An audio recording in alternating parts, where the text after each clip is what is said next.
Iran ने दरअसल reports के मुताबिक आप देखिए कि ईरान ने कुवैत में अमरीकी मफादात के करीब मिसाइल हमले किए हैं। जी हां, कुवैत में अमरीकी जो इंफ्रास्ट्रक्चर है, जहां पर अमेरिका के अड्डे हैं, यहां पर मिसाइल हमला दरअसल ईरान ने किया है। और इसी तरह से बहरीन में मौजूद अमरीकी फौजी तंसीबात को निशाना बनाने का दावा भी ईरान ने किया है। और उधर उर्दन यानी कि जॉर्डन में भी अमरीकी अहदाफ पर हमलों की इत्तला ईरान ने दी है।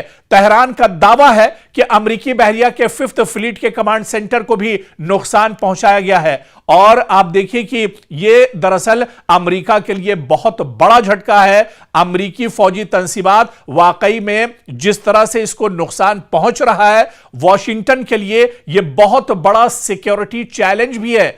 अमेरिका दरअसल खित्ते में मजीद फौजी तैनात कर सकता है और तैनात करने की बात कर रहा है, क्योंकि अमेरिका की मशरिक़ वस्ता में कमर टूटती हुई नजर आ रही है। अपने फजाई और मिसाइल दिफा को अमेरिका दरअसल मजबूत बनाने की बात कर रहा है, लेकिन ईरान पर आप देखिए कि कोई फर्क नहीं पड़ रहा है। ईरान लगातार अटैक कर रहा है और ईरान का यह कहना है कि पहले हमला दरअसल हमने नहीं किया है, यह गलती दरअसल अमेरिका ने की है और उसे गलती का खमियाजा भुगतना पड़ेगा। और यही वजह है कि पूरे मशरिक़ वस्ता में अब ईरान अमेरिका को दौड़ा दौड़ा कर एक तरह से पीट रहा है। अमेरिकी जो तंसीबात हैं, अमेरिकी जो इंफ्रास्ट्रक्चर है, अमेरिका के जो एयरबेस हैं, अमेरिका के जो सिफारत खाने हैं, अमेरिका के जहां जहां अड्डे हैं, वहां पर लगातार अब ईरान एक तरह से टारगेट कर रहा है और उन्हें निशाना बना रहा है, उन्हें नेस्तो नाबूद कर रहा है और उन्हें खत्म किया जा रहा है। क्योंकि ईरान को पता है कि मशरिक़ वस्ता में अगर अमेरिका की कमर टूट गई तो फिर अमेरिका कहीं का नहीं रहेगा,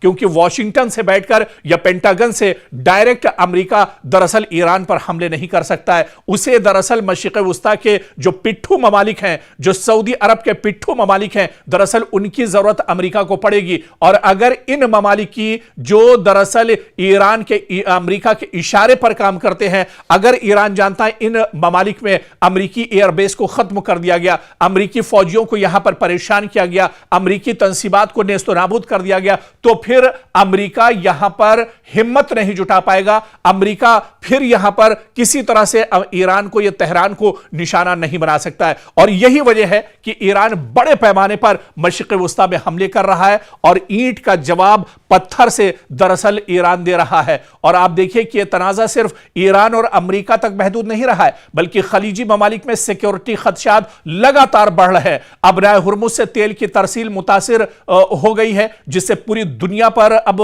खतरा मंडरा रहा है। आलमी मंडी में खाम तेल की कीमतें लगातार बढ़ रही हैं। आलमी तिजारत और शिपिंग पर भी इसके असरात मुरतब हो रहे हैं। और सबसे बड़ा सवाल यही कि अगर दोनों ममालिक इसी अंदाज में एक दूसरे पर हमले जारी रखते हैं तो ये दरअसल एक बार फिर से मशरिक़ वस्ता में एक वसी इलाकाई जंग एक तरह से जो अपना दायरा है उसे और ज्यादा बढ़ा सकता है। लेकिन हालिया दिनों जिस तरह से 2 दिन पहले कुवैत के अंदर अमरीकी फौजियों को निशाना बनाया है, ईरान ने 6 अमरीकी फौजियों को मौत के घाट उतारा है, यह बिल्कुल सही आप सुन रहे हैं। आप गूगल कर लीजिए, सोशल मीडिया पर जाकर देख लीजिए, टीवी की रिपोर्ट्स आप देख लीजिए उठाकर, और 6 अमरीकी फौजी हैं जिन्हें मौत के घाट उतारा गया है। दरअसल ईरान ने पूरी हिकमत अमली के साथ पूरा एक पॉलिसी के तहत यह बड़ा हमला कुवैत में किया था, जहां पर 6 अमरीका के फौजियों को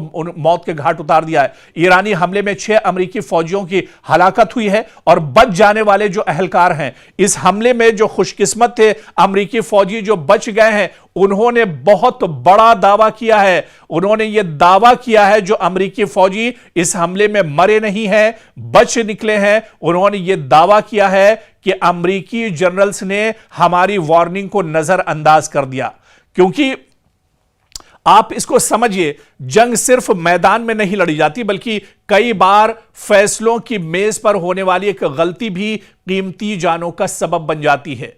ईरानी हमले में 6 अमरीकी फौजियों की हलाकत के बाद अब ऐसे इंकिशाफात सामने आ रहे हैं जिन्होंने अमरीकी फौजी क़यादत पर संगीन सवालात खड़े कर दिए हैं। हमले में बच जाने वाले बाज़ फौजियों का दावा है कि उन्होंने पहले ही मुमकिना खतरे से मुताल्लिका अपने आला हुकाम को आगाह किया था, लेकिन उनकी वार्निंग पर बर वक्त तवज्जो नहीं दी गई।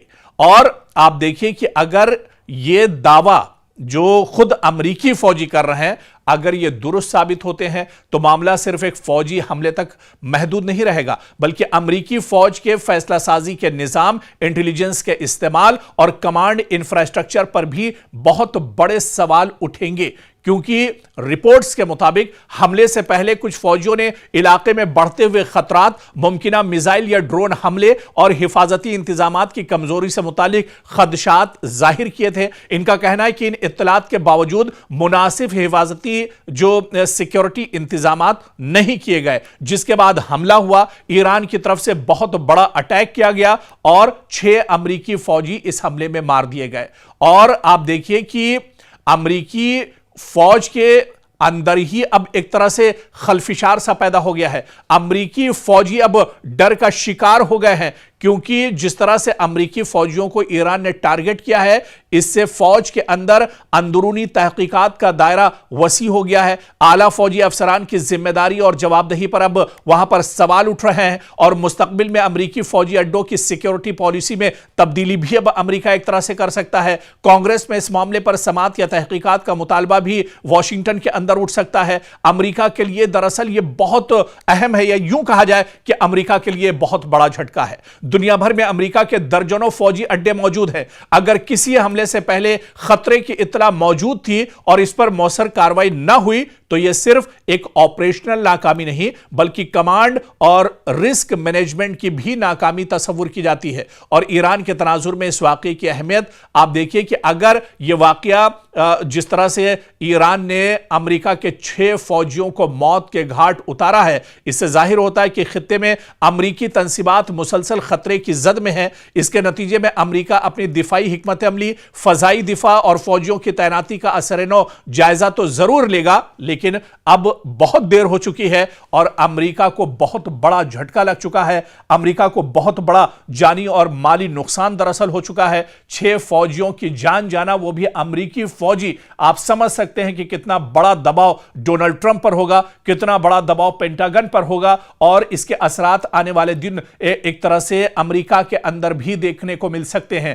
تو یہ تمام جو کاروائی دراصل اب ہو رہی ہے، اس سے یہ ظاہر ہو رہا ہے کہ اس جنگ میں ایران دراصل پوری مضبوطی کے ساتھ کھڑا ہے۔ ایران پوری مضبوطی کے ساتھ یہ جنگ لڑ رہا ہے، اور جہاں پر موقع مل رہا ہے وہاں پر ایران دراصل امریکہ کو چوٹ پہنچانے کی کوشش کر رہا ہے۔ دراصل ایران بہت مضبوطی کے ساتھ جنگ اس وجہ سے بھی لڑ رہا ہے کیونکہ یہ ایک رپورٹ ہے جس کے بارے میں اگر ہم آپ کو بتائیں کہ ایران کی جو اصل طاقت ہے وہ اس کے لیٹسٹ اور جدید دراصل ڈرون ہیں، جن کے بارے میں پوری ایک رپورٹ آئی ہے کہ کون کون سے ڈرون دراصل استعمال کر رہا ہے ایران، اور ان کی صلاحیت کیا کچھ ہے، ان کی خاصیت کیا کچھ ہے۔ اسی طرح سے شاہد 149 جو میزائل ہے، یہ بہت امپورٹنٹ میزائل ہے، اور آپ دیکھیں کہ پہلے دن سے اسرائیل امریکہ کے خلاف ایران ان شاہد 149 میزائل کا استعمال کر رہا ہے، اور آپ دیکھیے کہ یہ ملٹی ٹارگٹ اسٹرائکر یہ دراصل میزائل ہے، اور اس کی جو رینج ہے وہ تقریباً 4000 کلومیٹر تک، یعنی تہران سے اگر شاہد 149 ڈرون داغا جاتا ہے، چھوڑا جاتا ہے، تو یہ اپنے ہدف کو 4000 کلومیٹر تک بھی ایک طرح سے وہاں پر جا کر یہ اپنا کام کر سکتا ہے، اور دشمن کو نیست و نابود کر سکتا ہے، دشمن کو تباہ کر سکتا ہے۔